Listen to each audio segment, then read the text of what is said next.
दोस्तों, the richest man of Babylon का 7वां chapter है the gold lender of Babylon. इस चैप्टर में दोस्तों एक कारीगर होता है जो कि बहुत ज़्यादा पैसा प्राप्त कर लेता है बेबीलोन के राजा से। क्यों? क्योंकि वो कारीगर राजा को कुछ ऐसी चीज़ बना के देता है जो पहले कभी नहीं बनी थी। राजा को इतनी ज़्यादा पसंद आ जाती है कि राजा उसको इतना पैसा दे देता है जितना शायद वो पूरी ज़िंदगी में कमाता। इतना पैसा वो राजा उसको एक बार में दे देता है जितना वो पूरी अपनी ज़िंदगी में कमा पाता। अब वो जो कारीगर होता है उसको लगता है कि भाई इतना पैसा मिल गया, अब ये तो मैं सारा खर्च कर डालूंगा, इससे अच्छा मैं इसको कहीं लगाता हूँ, पैसे से पैसा बनाता हूँ और अमीर बनता हूँ। जैसा कि 5 लॉज ऑफ गोल्ड में हमने पढ़ा कि भाई पैसे से पैसा बनाना चाहिए अमीर बनने के लिए, वरना पैसा सारा खत्म हो जाएगा। ये बात उस कारीगर को तो समझ में आ गई थी, ये बात उसे पता थी कि भाई अगर ये पैसा खर्च करता रहा तो खत्म हो जाएगा। अच्छा, अब क्या हुआ कि उस कारीगर की बहन को भी पता चला कि भाई मेरे भाई को राजा ने इतना सारा पैसा दिया है कि वो पूरी जिंदगी काम करता तब वो उतना कमा पाता, उसको करोड़ों रुपए लाखों रुपए दे दिए। तो उसकी बहन कारीगर से बोलती है कि भाई देखो, तुम ये पैसा मुझे दो, मेरे जो पति हैं तुम्हारे जीजा जी ये बहुत बड़ा बिजनेस चालू करेंगे, उस बिजनेस से पैसा कमाएंगे, तुम्हारा मूलधन तो तुमको वापस करेंगे, साथ में जो बिजनेस से प्रॉफिट होगा वो भी देंगे, तो तुम्हारे पैसे की वैल्यू भी बढ़ेगी, तो ये पैसे अपने जीजा जी को दे दो। अब वो कारीगर कंफ्यूज हो जाता है कि मैं अपनी बहन के पति को ये पैसे दूं कि ना दूं, कहीं ऐसा ना हो कि मेरा पैसा मुझे वापस मिले ना मिले, प्रॉफिट मिले ना मिले वो तो दूर की बात है, कहीं ये मेरा जो पैसा है 50 लाख रुपए ये भी डूब जाए। ये मैं उनको दूं, ये 50 लाख रुपए पूरी जिंदगी में कमाता मैं जोड़ जोड़ के, वो मुझे राजा ने एक साथ दिया है, पर ये सारा डूब जाए। तो ये सोच के ना वो सोचता है अब मुझे किसी से राय लेनी चाहिए। अब देखिए यहाँ पे फिर वो 5 लॉज ऑफ गोल्ड को यूज करता है, जो 5 लॉज ऑफ गोल्ड का तीसरा लॉ था कि आपको जब पैसे से पैसा बनाना है तो किसी ऐसे व्यक्ति से सलाह लीजिए जो कि इस काम में बहुत सालों से लगा हुआ है, पैसे से पैसा सक्सेसफुली बना रहा है कई सालों से। तो फिर इसलिए ये कारीगर जो है ना बेबीलोन के एक ऐसे व्यक्ति के पास जाता है जो लोगों को उधार देता है ब्याज पे, यानी किसी साहूकार के पास जाता है। इसीलिए चैप्टर का नाम है the gold loner of Babylon, यानी जो बेबीलोन में लोगों को पैसे उधार देता था ब्याज पे, साहूकार, उसको the gold loner of Babylon बोला गया है। तो ऐसे साहूकार के पास जाता है क्योंकि इसको लगता है कि भाई ये साहूकार तो बहुत सारे लोगों को ब्याज पे पैसे देता है और इसने कई बार पैसे वापस भी लिए होंगे, कई बार नुकसान भी झेला होगा, कई बार प्रॉफिट भी झेला होगा, पैसे से कई गुना पैसे इसने बनाए भी हैं आज तक, इतने सारे लॉसेस को भी झेला होगा, फिर भी ओवरऑल ये प्रॉफिट में और इतना अमीर आदमी बन गया है, तो मैं इससे जाके सलाह लेता हूँ। तो ये साहूकार के पास जाता है कारीगर, उससे पूछता है भाई कि देखो मेरे पत्नी जो है वो कह रही है मेरे पति को दे दो, मेरे जीजा को पैसे दे दो और वो बिजनेस में लगाएगा और वो मुझे प्रॉफिट कमा के देगा, मुझे ऐसा करना चाहिए कि नहीं। ये सिंपल सा जाके उससे ये क्वेश्चन पूछता है। अब वो साहूकार इसको एक कहानी सुनाता है। वो इसे बताता है कि भाई देखो एक बार क्या है ना, एक बैल और एक गधे में दोस्ती हो गई। अब बैल जो है वो गधे से बोलता है कि भाई हमारा जो किसान है ना मालिक, वो मुझे खेत में जोतता है, डंडे से पीटता है, खेत में दिन भर कड़ी धूप में बहुत ज़्यादा मेहनत कराता है और उसके बाद रूखा सूखा खाने को देता है। और तुम्हें क्या है, जब एक सवारी की तरह यूज़ करता है, जब घर से कहीं बाहर जाना हो तुम्हारे ऊपर मखमली कंबल बिछाता है, उसके बाद बस तुम्हें एक जगह से दूसरी जगह जाने के लिए यूज़ करता है, फिर वापस आके खड़ा कर देता है, दिन भर तुम खड़े ही रहते हो, जैसे एक कार खड़ी रहती है, गाड़ी खड़ी रहती है। तो गधे से वो कहता है भाई मुझे कुछ बताओ जिससे, वरना मैं मर जाऊँगा, मुझे इतनी मेरी ज़िंदगी नरक हो रखी है, तुम तो बड़े लकी हो। तो वो गधा सोचता है कि चलो मैं इसे ट्रिक बताता हूँ। वो उसे कहता है कि भाई तुम अगली बार क्या करना है कि जब तुम्हारे पास किसान आए ना तो तुम ज़मीन पर गिर जाना और ऐसा रिएक्ट करना कि तुम बहुत बीमार हो, जैसे किसान को लगे तुम्हें बहुत बीमार हो तो तुम्हें खेत पे जोतने के लिए नहीं ले जाएगा। तो उसने ऐसा ही किया बैल ने।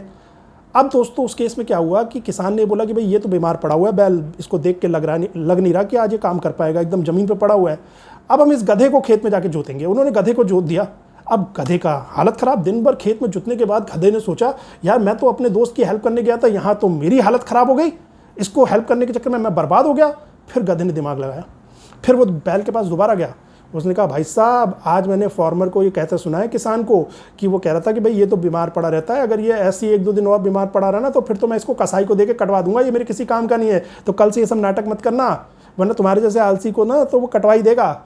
और भाई साहब उस दिन के बाद से गधे ने उस बैल से दूरी बना ली और उनकी दोस्ती वहीं ख़त्म हो गई। तो इस कहानी से वो साहूकार उस कारीगर को क्या शिक्षा देता है, कहता है भाई किसी भी दोस्त की, किसी रिश्तेदार की मदद करने के लिए कहीं अपनी बलि मत चढ़ा देना, जैसे कि उस गधे ने अपनी बलि चढ़ा दी है, ये शिक्षा मिलती है। तो इसीलिए वो बताता है कि जब तुम अपने जीजा को पैसे देना चाहते हो ना तो कहीं ऐसा ना हो कि उनका भला करने के चक्कर में तुम्हारा जो 50 लाख रुपए है वही डूब जाए।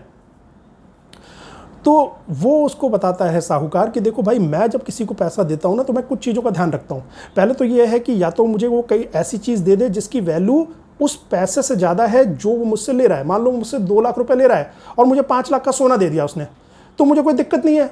पैसे नहीं वापस कर पाया, उसने पैसे लिए, पैसे किसी बिजनेस में लगाए, बर्बाद हो गए, मैं तो उसके सोना को बेचूंगा, 5 लाख रुपए आएंगे, उसमें से 2 लाख रख लूंगा, 3 लाख उसे वापस कर दूंगा। मेरे पास एक सिक्योरिटी अमाउंट है। ऐसा सिक्योरिटी अमाउंट जो तुम्हें दे सके, उसको तुम अपना पैसा दे दो ब्याज पे, अपने पैसे को बढ़ाने के लिए। एक तुम ये काम कर सकते हो। दूसरा, साहूकार उसको ये बोलता है कि भाई देखो, ऐसे किसी आदमी को पैसा दे सकते हो जिसके पास ज़मीन हो, प्रॉपर्टी हो, उसके प्रॉपर्टी के पेपर रख सकते हो। अगर वो तुमसे मान लो पैसे लेता है 10 लाख रुपए, वो तुम्हें पैसे वापस नहीं कर पाता, जिस बिजनेस में वो लगाता है पैसा डूब जाता है, तो तुम उसके प्रॉपर्टी के पेपर तुम्हारे पास हैं, उसकी प्रॉपर्टी बेच के अपना पैसा रख के बाकी पैसे उसको दे सकते हो। तुम्हारा पैसा सिक्योर है। पहले केस में सोना सिक्योर कर रहा है, दूसरे केस में प्रॉपर्टी सिक्योर कर रही है। तीसरा, वो बताता है कि देखिए, तुम किसी ऐसे आदमी को भी अपना ये जो 50 लाख रुपए है ना, इसको तुम ऐसे आदमी को भी ब्याज पे दे के अपना पैसा बढ़ा सकते हो, जो आदमी कोई स्किल वाला आदमी हो, जिसको, जैसे कोई डॉक्टर है, इंजीनियर है, कोई वकील है, इनके अंदर स्किल है ना, इनको एक काम आता है जिसकी वजह से इनकी रेगुलर इनकम होती रहेगी। कोई आदमी जॉब कर रहा है, कोई इंजीनियर है, तो वो जॉब कर रहा है, उसके अंदर स्किल भी है, उस स्किल की वजह से हर महीने उसकी इनकम होगी, वो रेगुलर इनकम करता रहेगा। ऐसा व्यक्ति भी तुम्हारा पैसा चुका देगा। ऐसे व्यक्ति को भी तुम उधार दे सकते हो, ब्याज पे दे सकते हो पैसा। अपना ये जो 50 लाख रुपए तुम्हें राजा से मिले, ऐसे व्यक्ति को भी ब्याज में दे सकते हो। उसके अलावा वो बताता है कि देखो, ऐसे लोगों को मैं बार बार देता हूं पैसा ब्याज पे, जिन्होंने पहले मेरे से कई बार पैसा लिया और कई बार टाइम पे दे दिया। ऐसे लोगों का एक विश्वास बन जाता है, जिसको आज के डेट में लोग सिबिल स्कोर बोलते हैं। बड़े बड़े बैंक इसको सिबिल स्कोर बोलते हैं कि आपने कितना बार पैसा उधार लिया और कितनी बार टाइम पे दे दिया। अगर आपने 100 बार उधार लिया और 100 बार टाइम पे दे दिया, तो आपका सिबिल स्कोर बहुत हाई है, तो आपको आराम से बैंक पे लोन दे देते हैं। तो वही वो साहूकार भी करता था। तो वो उसको बताता है, भाई ऐसे व्यक्तियों को भी तुम लोन दे सकते हो। ऐसे व्यक्तियों को ढूंढो जिन्होंने पहले कई बार लोगों से उधार लिया हो, कई बार वापस कर दिया है, जिनकी इमेज अच्छी है मार्केट में, उनको भी ये 50 लाख रुपए तुम उधार दे सकते हो। लेकिन सिर्फ ये सोच के कि वो मेरी बहन का भाई है, बहन का पति है, मेरा जीजा है, इस इमोशन की वजह से अगर तुम उसे उधार देने जाओगे, तो तुम्हारी हालत भी उस गधे की तरह होगी जो कि बैल की मदद करने गया और खुद मर गया, खुद की हालत खराब हो गई।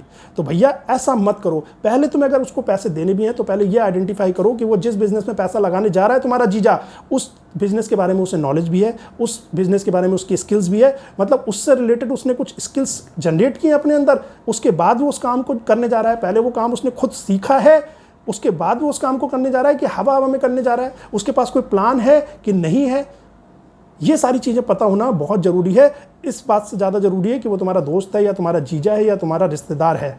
तो कुल मिला के वो साहूकार भी उसको वही चीज़ बताता है कि उसे अपने पैसे को गार्ड करना है, किसी को भी ऐसे ही पैसा नहीं देना है, सिर्फ पैसे को पैसा बनाने के लिए।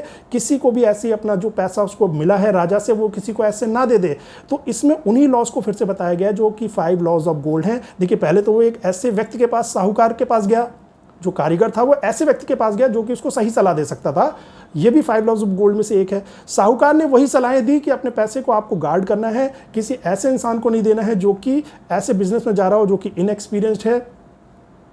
उसके अलावा साहूकार ने यह भी चीज़ बताई कि उसके बाद साथ कई बार ऐसा भी हुआ कि कुछ लोगों को उसने पैसा दिया, वो इतने हाईली इमोशंस में थे वो लोग, बाद में एक दूसरे से लड़के ही ख़त्म हो गए वो, और उसका पैसा कभी वापस नहीं मिला। एक व्यक्ति था, वो एक महिला से बहुत प्यार करता था, प्यार के इमोशंस में था, उसके लिए उसने महंगी महंगी चीज़ें खरीदी और उन महंगी चीज़ों को खरीदने के लिए उसने साहूकार से ही पैसा लिया। लेकिन वो एक दिन उन दोनों में लड़ाई होती है, वो आदमी को वो औरत मार देती है चाकू से, वो मर जाता है, फिर वो खुद भी सुसाइड कर लेती है, इनका पैसा डूब जाता है।